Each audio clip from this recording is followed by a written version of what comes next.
Well, it's that time again for Around the Horn with CB, episode 3. I'm excited today. I've got a great special guest. But before I get to my guest, I need to talk about a couple of things, responding back to my first 2 episodes. First of all, right now I should be doing again my intro TNT AC/DC. Unfortunately, I don't have that technology yet. So just imagine TNT is playing as we came into this episode. Angus Young is playing a little guitar, and you're really enjoying it. Movies. Let me talk about a couple movie updates. In my first episode, we talked about the Tom Bass movie rating system. Since then, I've seen 2 films. I've seen Escape Room. My daughter, youngest, talked me into going to see it the other night. Sadly, I was by myself. Of course, she brought a friend and she disappeared. So, I saw some people from the school. They walked by me. They're like, poor Coach Bass. He's there on a Saturday night by himself, eating popcorn, Raisinets, watching Escape Room. But I rose above it. Saw it, good. Escape rooms are big nowadays. If you haven't seen the film, it takes escape rooms to another level. Not only do you, try and escape from the room, but if you don't, you perish. And so it was entertaining. I'd go on the Bass scale. I'd have to give it a 3. Believe it or not, I actually thought it was worth seeing. So you might want to catch that one. The biggest disappointment, though, I've been extremely hyped. I'm a huge M. Night Shyamalan, and Shyamalan fan. Take your pick. Any one of those pronunciations will work. Loved Unbreakable. Gave it a 4 on the Bass scale. Liked Split immensely. Gave it a 3. Thoroughly disappointed in Glass. I was overhyped for Glass. I was psyched to see it. Love Samuel L. Love Bruce Willis. Love McAvoy. He's great as well.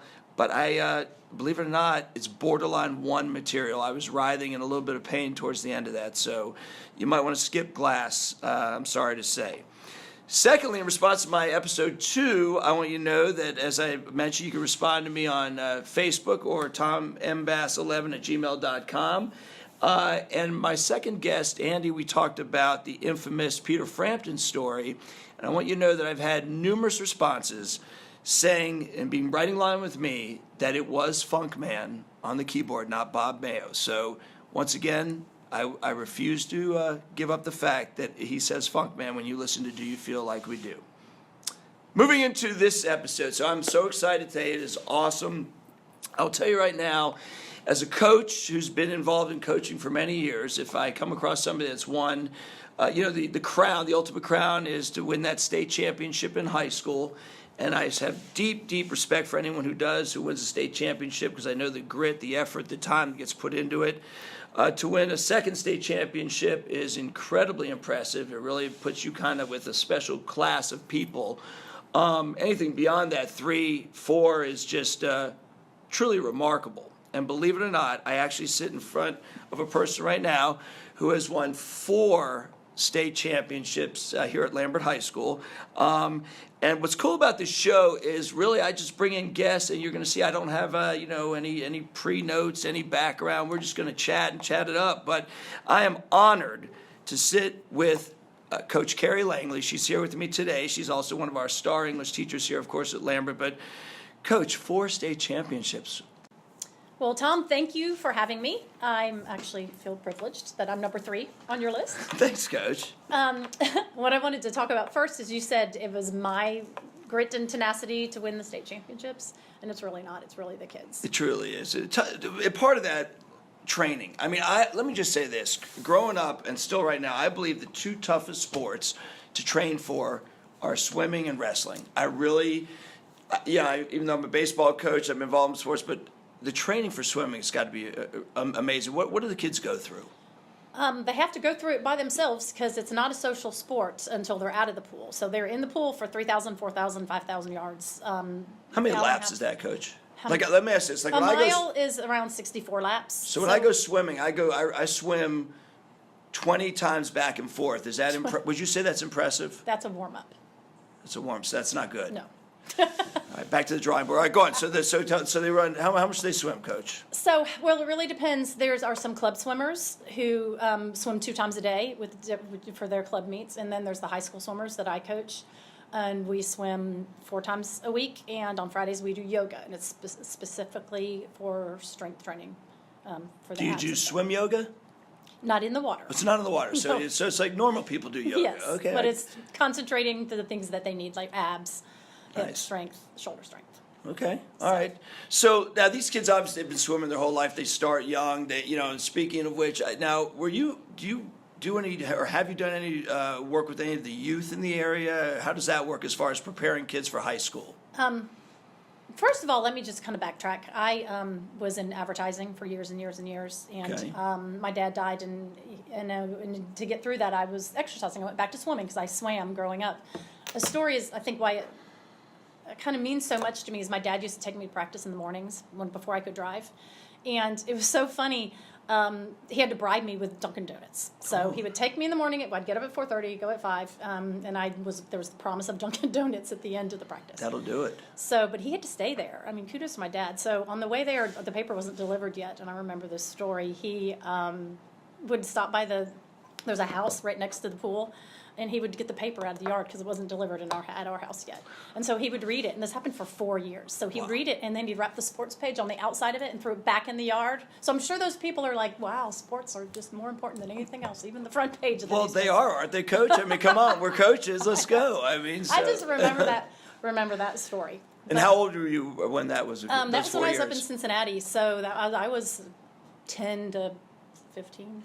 Oh, okay. All right. So then you came down here. So yeah, let's get a little quick background on Coach Kerry Langley, and then college, and how did you get involved in the swimming? I've always been on the masters team after that, swimming. I had a knee surgery. I swam, there's like before the pre-Olympics, you had to qualify for region, so I was in a meet qualifying for that to qualify for the Olympics when I was 16, 17. And it was so funny, I was doing 200 IM, that's back when they did the bucket turns, so I don't know if the people who are swimmers know that. Right now I'm So kind of fake nodding like I know it, Coach. The old bucket turn. So you yes. can turn on your stomach now in the backstroke turn. You couldn't back then. So you just hit the ball and your feet flipped over and you push off. So I was never very good at backstroke. I was a breaststroker until knee surgery and then a butterflyer. So I was do the backstroke, trying to qualify for the Olympics. I went underneath the lane rope, disqualified the girl I landed on top of, and disqualified myself. She was not happy. No. Anyway, it was funny. So when did you move down into this area, into the Atlanta area? Moved to Atlanta. I swam for Dynamo for a year in Atlanta, and then my dad changed jobs again, and we moved up to Chattanooga. Oh, So okay. I finished my high school in Chattanooga, and they did not have a swim team. So I stopped swimming then. I did try to swim for Alabama, but I had knee surgery, and I decided not to. So I picked it up after I had kids. So there was about a 10-year break, but I did miss it. Swimming is good for every part of your body. Oh gosh, that's what I've heard. Like I said, I go about 20 lengths, so it's probably that doesn't work it too hard. No. All right, well, I got to get back in the pool. In fact, after this, I'm going to go jump in and swim some laps. I'll after go this with thing. Oh, excellent. So, do you work with any of the kids in the area here? Or? Yes, we lived in a neighborhood pool, and so I was like the coach for about 7 years, and then my son was the coach for about 8 years, and now I'm the coaching mentor And you were the coach at what pool area? at Grand Cascades. Okay, so I knew you were going to go there. So for those of you out there, You forced it. For those of you who are out there, let me just say this. And by the way, Coach, I use the term throngs. There are throngs of people listening to this right now. Throngs, I want you to know, all across the nation. All right, and for those of you that are not local, Grand Cascades is basically the New England Patriots of swim teams. I mean, I grew up. Go Brady. So my crew, we lived in a small little area called Aberdeen. Okay, and so our whole goal was to try and compete with the monster known as Grand Cascades. And my 3 kids. Let me just say a little bit. My oldest. I got sucked into the world of youth swim. Let me just tell you a little bit about this, Coach. So here's how youth swim works. So you go there for a swim meet, which are usually Thursday nights, and there's usually lightning delays that put an extra hour to it. The swim meet begins about 5, it ends about 11, okay? Your kid is told that they're going to swim in heat 3, 7, and 86. So basically, Coach, you can, at the end of the 86 is exaggeration. Okay, but you're going to confirm that this is true. So you go out there, you got the newspaper, it's 95 degrees because it's in June, okay? If you're not in what's known as the bullpen. Now, the bullpen is basically this horrible area that you have to go sit in where there's kids everywhere. They're running all over. You got to try and corral them. It's unbelievable. But I'm in the bullpen part of the time. Then I go sit out. My daughter swims. Every kid gets the ribbon. Now they all get, 1 through 8, all 8 lanes, they all get ribbons. So she swims one length of the pool, and you're waiting 6 hours for it. It's a form of torture. I don't want to offend you. You're a 4-time state champion coach, but it's painful. So my second daughter, when she wanted to do it, it was like, I was in needles. And I said, okay, let's try it. Fortunately, She did like one heat, and she wanted to go back to playing basketball and soccer at the time. Finally, my third daughter, Coach, when it came to that down to that age, we immediately put a tutu on her, told her she's a dancer, and sped by the pool every Thursday. So can you please confirm that I'm somewhat correct about youth swimming, Coach? Okay, you were just focused on your daughters. That's true. So yes, it is a long, long time. My husband's on your side. I have to like put a shackle on him to bring him to the Yes. meets. But if you're interested in every single heat and every single swimmer, then it's awesome because you see every swimmer dropping time. You see the benefit of it. You see the joy in those horrendous, as you put it, bullpen areas. So you were making friends that will last forever. I guess. So we can agree to disagree. Okay, well, you were the champion at Grand Cascades. I still feel a little anger and a little angst about that. You were, you're like the Tom Brady. But now I'm on the same team with you here at Lambert, which is exciting. So let's get back to it. Take me through. You've won 4 state championships, I should say. I'm sorry, and you guys are on a roll again this year. I know it's hard, but is there any kind of special moment you can think of? I know there's so many moments. Anything you want to share with us about that you can think back about any of those moments? It might not even for the state wins? It might not. I was going to say, it might not have been a state championship win. Just something about your high school swimming as a coach that you. Well, the first thing that comes to mind is the second year we won state, and when you and Davison and Ferrer jumped in the water with us, because the kids always push you in the pool when you win. And by the way, that's Dr. Davison is our principal here at Lambert High School, and of course Drew Ferrer is the amazing Drew Ferrer, who's our athletic director. Yes. Okay. So that was fun. Actually, so that was a surprise. So that was one thing around the state team, other than winning. But it's just the kids' faces when they're up there on the podiums. It's awesome. different than any other thing you would ever win. But I think it's just the team camaraderie. Like this summer, I had them run, and swimmers do not run like you do not do swim meets. We had ran with the cross country team in their invitational, and I had to bribe them with T-shirts, but we did run. So that was fun, seeing the excitement and the tears. One little girl fell and was bloody, but she ran anyway, so that was good because she's a swimmer, but she's got tenacity. So that was fun. We love our Friday yoga sessions, doing something different. So I think it's just the team spirit more than anything else that I love every year. It's great watching those kids just celebrate those victories. I mean, it really is. It's awesome. And I will tell you this when I was blessed enough to be able to experience watching you celebrate with your kids to win that state championship, one of them. And we jumped in the pool. The funny story is Dr. Davison had jeans on that time. Now, he learned. Now, here's the deal. When you win state 4 times, and we want to thank you for this, Coach. Bring an outfit. We've now learned what to do. The first time, we're like, we won state, we're excited. But now, by now, not that every time is not amazing in and of itself, and hopefully it's this year as well, you learn what you need to bring and what you need to wear. So we jumped in the pool, and I'll never forget, Coach Ferrer and I were kind of dog paddling, excited. I mean, we have our clothes on, and Dr. D was behind us, and all of a sudden we're just so excited. Kids are jumping in the pool, going crazy. We look back, and there's no Dr. Davison. I mean, he's got his jeans went from 1 pound to 70 pounds, and he's like under the water. We're swimming. We have to yank him up and hold on to the ropes. And finally, we survived it. But it was awesome to watch you guys celebrate that. It was just incredible. It really was. Now I know this year you're having a great season. I know the boys and girls. Boys won the county. The boys won county for the 10th time. The girls were a close second. South was just a little bit deeper than we are. Wow, 10th time. So, but when we go back in state, you only have 4 for each. So we're going to be contenders on both sides again, first or second for both teams. That is awesome. Now, I don't want you to look, like I said, we know that this is going out to everywhere. Everyone right now is stopping what they're doing and listening to this show. So we don't want to give away any secrets, Coach, but just let's say general. What is a general strategy of coaching? I'm a baseball guy, I know strategies and what I need to do, but I don't know enough about swimming, as you can see by my 20 laps, or really what are 10 laps. So how does strategy play a role in it without giving away anything for this year? Okay, when you have a swim meet in this season, if you have to if a kid makes a state time, you have to enter into the pop server. So basically, it's this whole database for once everybody in this area makes a state cut, it gets underneath their team. So once those are put in and the last meet finishes, then you go through like all these papers I have right here, and you print out 7A teams and everybody who's qualified, and I take the top are contenders, like we've got Walton and Brookwood and South. And by the way, you've got a lot of papers. I do. For those of you, and by the way, I'm going to let her continue telling, but for those of you who don't see this, she has a ton of papers that she brought in to show me. And in her honor, I wish we had a video, I am actually putting on a Lambert Longhorn swim cap to finish this interview. Coach, how's it look?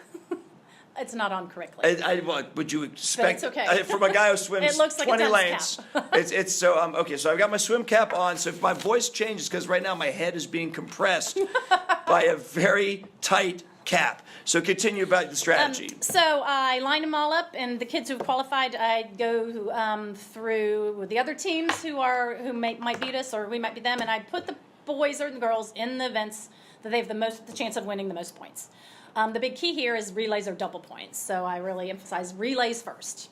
Okay, so do relays go first in the competition? There's 3 of them. Medley goes first, 200s in the middle, and 400s at the end. Okay.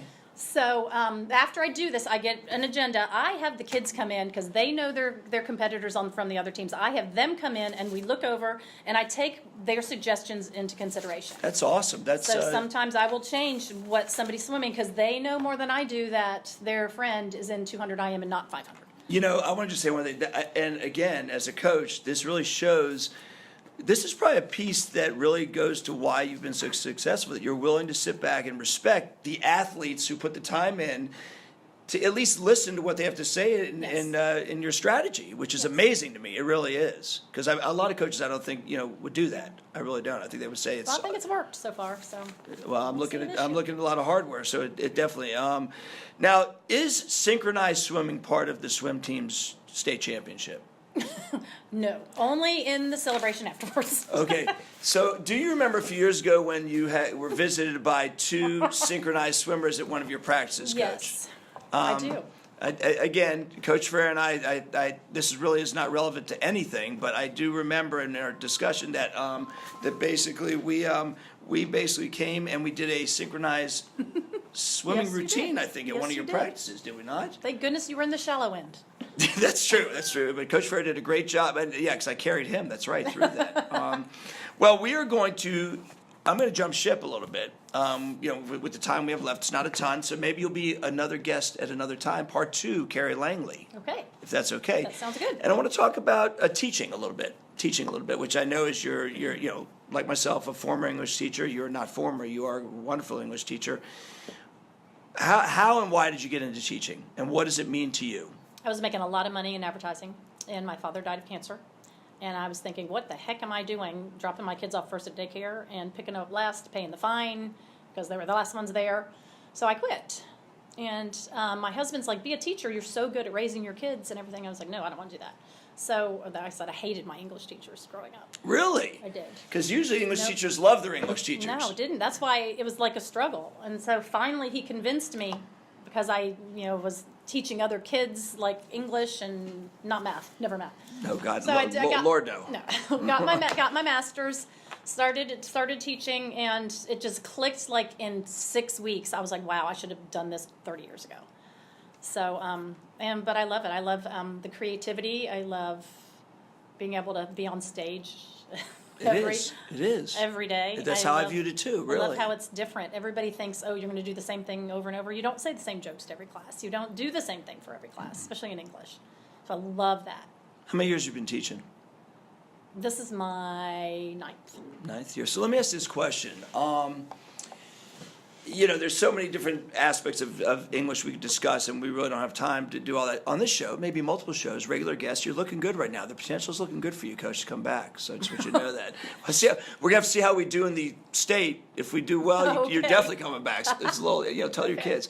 But I really sincerely want to talk about something you did this year, which was remarkable to me, and I want you to talk for a minute about it, which is what your AP class did this year involving our special needs students. Would you mind talking about that a little bit? My 7th period class is an amazing class. It's a smaller class, and my next door neighbor now, because I'm not in the trailers, I was kind of in a little glass bubble for years and years. Coach, and learning years. cottages. They're learning cottages. They're not trailers. Well, okay. We did a lot of learning, yes. So I'm next door to Mary Nicoletti and her special kids, and I was like, well, we're doing poetry. I'm going to teach my kids how to teach poetry. So we brought them in, and I created a whole portfolio of the lit devices that they needed to, that they need to pull out anyway when they tipcast a poem. That's a whole different thing. So what they were in charge of is I gave them a packet of poems. They introduced them to their partner, and they got to know what their partner likes. Like Jason likes planes, so they got to, in my big packet of poems, they got to choose something. Like if it's on an airplane, okay, so they're going to analyze it, tipcast. They're going to pull out one literary device. So then they come in, they bring the special needs kids in, and they, first of all, did an activity one day. If it's the plane poem, it would be, they would build paper airplanes and just get them interested in it.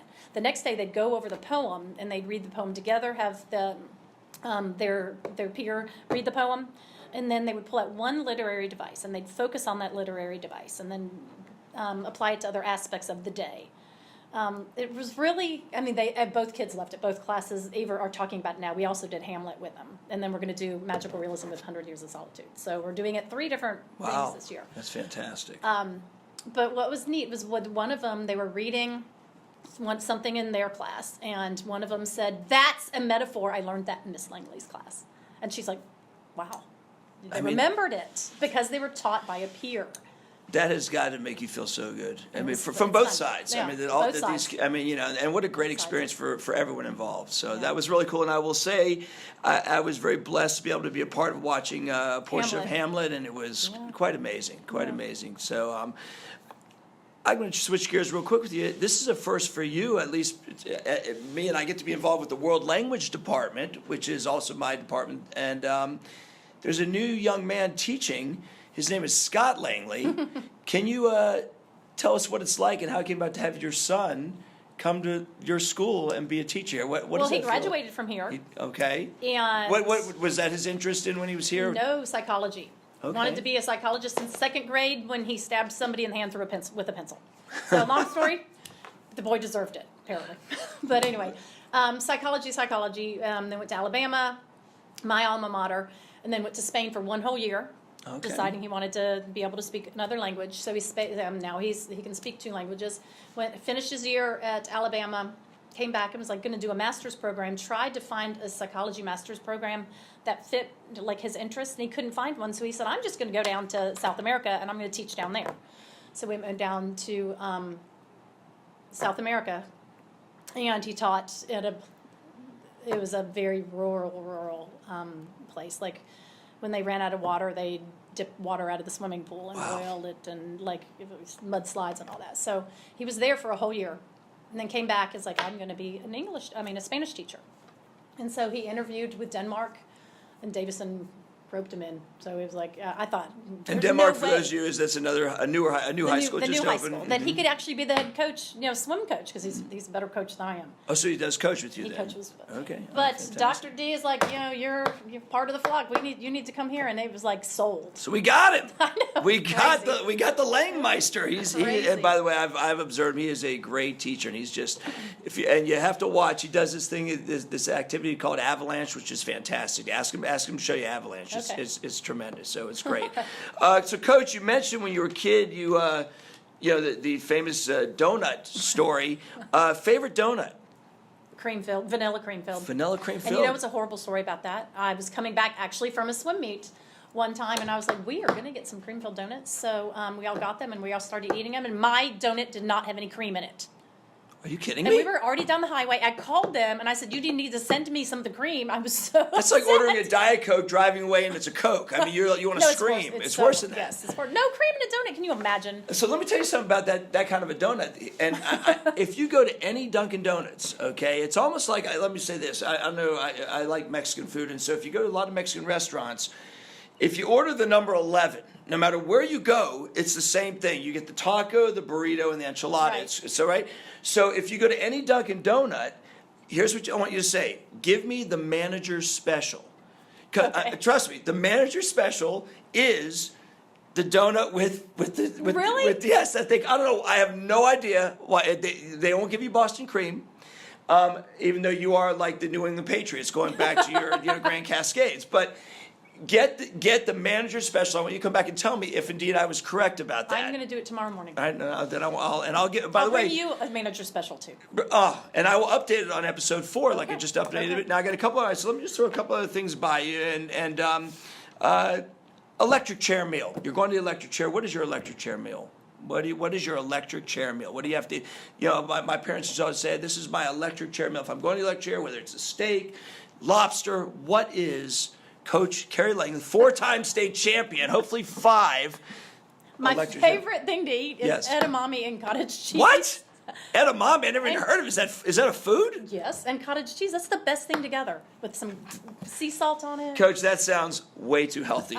Well, way too healthy. You asked. Okay, the Creamfield Donuts counters. Oh, that's true. That's true. Yeah. Okay, that's a good way to wash it down. So I told you when I came into this show, I jam out, and I will eventually get it to AC/DC's TNT. That is my Tom Bass, Around the Horn, CB karaoke song. If I had to force Kerry Langley to do a massive karaoke, what is your karaoke song? Country Road, Take Me Home. Oh, I love that song. And I'm not a country person, but like that's the song that my swimmers do as their walkout songs, and the whole natatorium's always ringing. So now it's like that's my song. John Denver, I love that song. I mean everybody wants to sing along. That's like the "Don't Stop Believin'" song. I mean, everybody knows it. I know. In fact, I saw that recently. Someone was singing it. It was awesome. Yeah. Maybe you'll be singing it for the state championship. Okay. We hope. Coach, what about now? You mentioned going down. Your son went down to South America. You're in a teleport device. Where are you teleporting to? Where would you like to travel to? Have you traveled? Where do you like to go to? Yeah, I saw my son in Spain. I went down to Brazil when my other son who went here, Sean, was on the regional soccer team. And went down to Brazil. I think if I could teleport anywhere, it'd be Brunswick, Germany, because that's where that's where my family's from. And there's an orphanage there that burned down, and my great-great-grandfathers were twins, and they came over on the SS Wyoming doing all the ancestry stuff, and one of them died. Jan died on the way over. Wow. One twin, and then Henry made it, and I would like to go back and see where, like, the Honeykeys, that's where we started. My maiden name's Honeyke. So I'd like to go see that. That is very cool. Does that mean I'm going to win a trip? It doesn't, but it doesn't. Well, hopefully we'll get the funding that I can send Kerry Langley to. And here's the key. I thought you were going to say Brunswick, Georgia. So I'm like, my God, you're better than that, Coach. You're a 4-time state champ. You can go. I just go right through there. So we got to get you to Brunswick, Germany. Okay, I need to get some advertising. I get advertising. So and then let me say this. Other than the one you attended, which college would you love to be? Would you love to coach to a national championship? Northwestern. Northwestern, why? Tell me. That was one of the colleges I really wanted to go to when I was, that or Epi State. But I really wanted to go up there to that college. I don't know. And I wasn't even, I applied and I was denied. Well, we all can't get in every school. I went to Bama with. Roll Tide. Oh. Coach, sorry. I know. It's okay. I better back off that one because it's not even. I was there when Bear Bryant was there, so. Okay, so. It was a good time. Did you have a fedora like Bear Bryant? Everybody did. Did you wear it? Everybody did. I want to see. Do you have a picture of it someday? Somewhere. All right, fantastic. Well, Coach, I'm about to place the cap back on my head as in honor of you and the swim team. And when is the state championship or when are the state finals? Thursday the 7th is diving, and my son, who's here, is diving in it. He made state. He's a freshman. Oh my God, that's awesome! I thought you were still going to say Scott. I said, no. Do we allow teachers to dive in this thing? No. But Scott Langley could do it if he can do anything. If we asked him to, he could dive if we needed him to. He would. It'd be funny, but he could. So the 7th is at Georgia Tech? Yes. Thursday's prelims, and Saturday is finals. Awesome. Well, listen, I want to wish you the best of luck. Thank you. It has been an honor to have you. It's been fun. A 4-time state championship coach is amazing to me. We have not even gotten. We have so much we still need to get into, including some major class that you're going to be teaching next year, which we're not going to talk about because we're going to leave it out there for people to. They're going to wait with bated breath as to what it's going to be about. Top secret. Top secret. But Coach, you're awesome, and good luck in the finals. And all I can say is hook 'em horns. Thank you, boss. You're awesome.